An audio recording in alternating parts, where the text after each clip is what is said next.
La deuxième définition, on dit la négligence, c'est le manque de soin. Le manque de soin, virgule, d'application dans l'accomplissement d'une tâche. Amen. Amen. Est-ce que c'est clair? Amen. La deuxième définition, on dit que la négligence, c'est le manque de soin. Le manque de soin, d'application dans l'accomplissement d'une tâche. On vous donne une responsabilité. Est-ce que vous savez que servir Dieu, c'est une responsabilité? Amen, amen. Il y a des choses à cause de ce que tu es devenu chrétien que tu ne peux pas faire. C'est un poids, c'est un fardeau. Il y a des endroits, quand tu n'étais pas chrétien, tu pouvais accéder sans chapeau. Alléluia. Amen. Merci d'avoir été dans la hypocrite.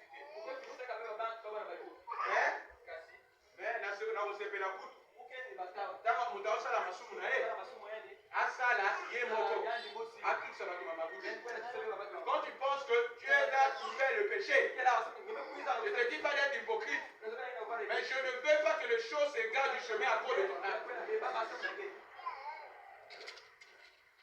Ouais.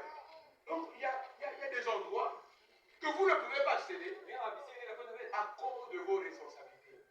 Il y a des habits que vous ne pouvez pas porter. Alléluia. Amen. C'est une grande responsabilité. Et quand quelqu'un ne s'applique pas dans la responsabilité qui lui est confiée, c'est ça un homme négligent. Amen. Alléluia. Amen. Alléluia. Amen. Hein? J'étais chez un ami. Et pendant qu'il prêchait, il a dit que tous les frères qui ne payent pas les dîmes soient maudits. Dites Amen.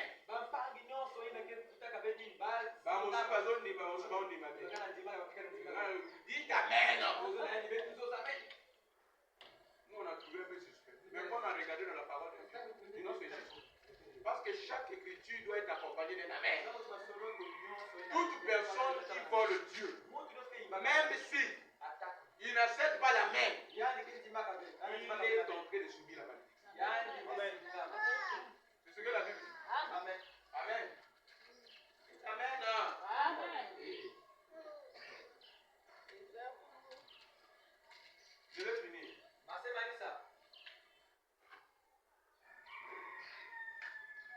Il dit, dans Malachie chapitre 3, verset 7, depuis le temps de vos pères, vous êtes écartés de mes ordonnances. Et vous ne les avez pas observées. Revenez à moi, je reviendrai à vous. Dit l'Éternel des armées. Et vous dites, en quoi devons-nous revenir? Il dit, un homme trompe-t-il Dieu? Car vous me trompez. Et vous dites, en quoi nous t'avons trompé? Dans les dîmes et les offrandes. Vous êtes, retenez 9. Vous êtes frappés par la malédiction. Amen. C'est clair? Donc, quand il disait que ceux qui ne payent pas les dîmes soient maudits, que tu dises Amen ou pas, si tu ne payes pas la dîme, tu es maudit. Amen. J'avais dit dans la semaine, je ne réclame pas les dîmes parce que je mange par vos dîmes. Les offrandes que vous donnez, c'est parce que maman Charlotte n'est pas là. C'est là où on regarde. On ne touche même pas ça. Et je peux vous dire, je suis apparemment presque, je ne sais pas, une année ou 6 mois. Non, 6 mois peut-être. Ou 4 mois, 5 mois. Je n'ai reçu qu'une dîme de venant d'un frère ou d'une soeur. Est-ce que suis-moi? Hein? Je ne souris pas par vos dîmes. Je souris par la grâce de Dieu. Mais seulement, si vous n'appliquez pas la parole, parce que ce n'est pas moi mon problème. Alléluia. Amen. Parce que moi, tel que je suis là, j'ai toujours. Et je vous dis sans honte. Dieu est dans l'obligation de me bénir. Et il va le faire. Même s'il ne me donne pas je sais pas de tout. Alléluia. Amen. Mais les choses les plus élémentaires de la vie, où Dieu a, moi, Koro, moi, le pain, Dieu va me donner ça. Alléluia. Amen.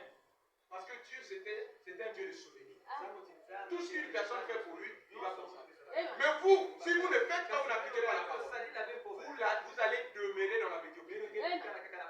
Au moins que vous soyez des païens. Au moins que vous soyez des gens qui ne sont pas prédestinés. La parole ne va pas s'appliquer. Mais si Dieu vous a connu depuis la fondation du monde, vous allez subir la malédiction. Amen, amen, amen, amen. Je prêche cette prédication. Non pas pour vous faire peur, mais je veux vous délivrer de la malédiction de la négligence. Amen, amen.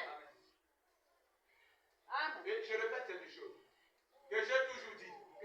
Moi, je ne prêche pas de prédication pour que vous puissiez sentir que je connais les citations ou j'ai des arguments forts. Mais un véritable prédicateur prêche la parole pour que cette parole soit appliquée. Amen, amen, Pas amen. de bien cette prédication et tout ce qu'on a prêché là, les gens oublient. Tu vois des gens qui rentrent à l'église. D'abord à la maison, ils n'ont pas prié. Et lorsqu'ils viennent, ils s'assoient. Et ils ne s'assoient pas tranquillement. Comme les macaques.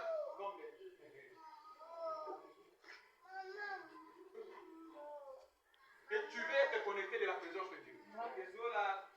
Ça te coûte ou quoi quand tu viens devant l'autel. Il y a une natte qu'on avait mise ici. Tu vas te salir, mais pas trop. Tu pries le Seigneur pendant un moment pour te connecter dans la présence de Dieu. Et tu vas aller t'asseoir. Amen, amen. Pourquoi lorsqu'on prêche, il n'y a pas des amens? Parce que les gens n'ont pas le feu dans leur cœur. Ils n'ont pas été connectés dans la présence de Dieu avant que la prédication ne commence. Je voudrais avoir une église de 3 personnes.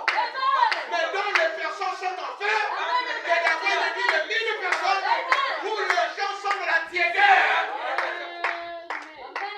Alléluia.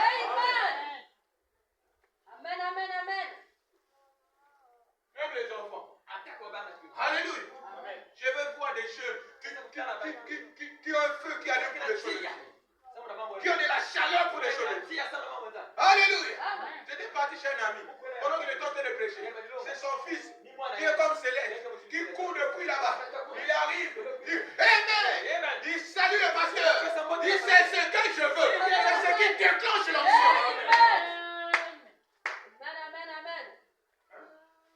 Pas des robots téléguidés. Dites Amen. Amen. Ils ne peuvent pas dire Amen par la connexion de la présence de Dieu. Le vrai Amen, c'est celui qui sort de vous-même. Pas celui qui est réclamé par le prédicateur.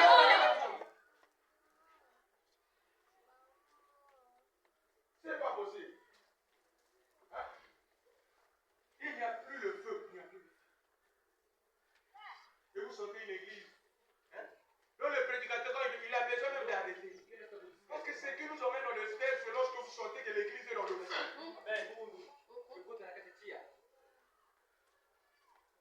C'est triste. Mais il a pas de négatif.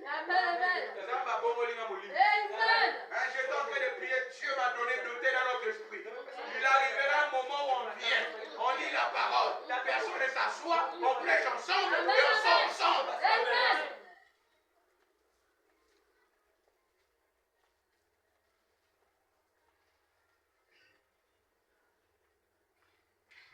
Dit la négligence, c'est le manque de soin, d'application dans l'accomplissement d'une tâche. Le manque de soin et d'application de se mettre dedans. Lorsque vous essayez de faire. Vous savez que pendant le temps que je prêchais sa prédication, il y a beaucoup de versets que j'ai. J'avais pris même Matthieu 25, 14 à 30. Donc il est en train de parler des talents qu'il avait laissés.